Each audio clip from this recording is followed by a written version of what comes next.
Looks like a wild anaconda ready to eat. Dale McGinnity is curator of ectotherms at the Nashville Zoo. I just need to look at its skin for a minute. He's an expert on reptiles and snakes like this giant anaconda. Anacondas can live to be about 30 years old. 8 years ago, while McGinnity was in Jamaica in search of a giant gollywasp, a type of lizard thought to be extinct, he contracted a rare tropical infection that nearly killed him. You know, I thought I just had the flu, but it kept getting worse and worse. The zookeeper went home but continued to deteriorate. The first doctor he saw diagnosed him with dengue fever, a nasty tropical virus.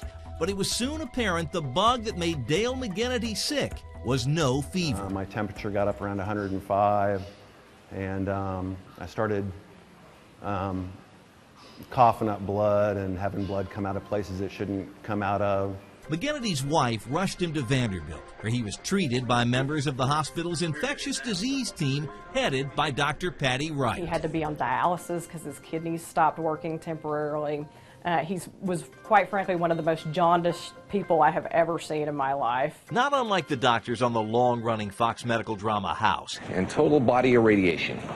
Because she failed the bleeding time test? Dr. Wright's team went to work trying to identify and treat the mysterious illness that left Dale McGinnity near death. We love not knowing what's going on and being able to come in and figure out that medical mystery. The answer in this case was leptospirosis, a disease caused by bacteria from rodent urine that got into McGinnity's system through a cut on his foot. Dr. Wright and her team made the diagnosis just in time and prescribed a mix of antibiotics that pulled Dale McGinnity back from the brink of death. I believe they're absolutely rock stars.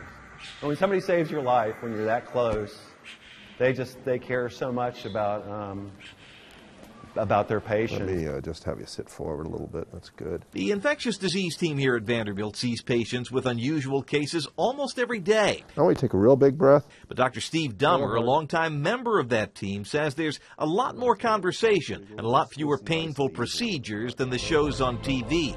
He says it is truly a collaborative effort. It's an incredibly varied profession, which I think is the attraction for a lot of people, you know, people that maybe have a little tendency to get bored.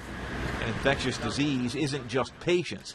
It also includes vaccine research, tuberculosis, brain disease, AIDS, and HIV.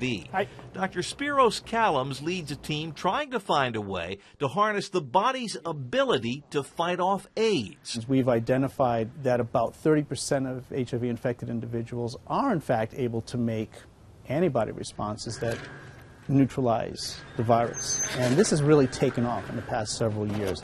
Cutting-edge science and some of the best medical minds in the country under one roof at Vanderbilt.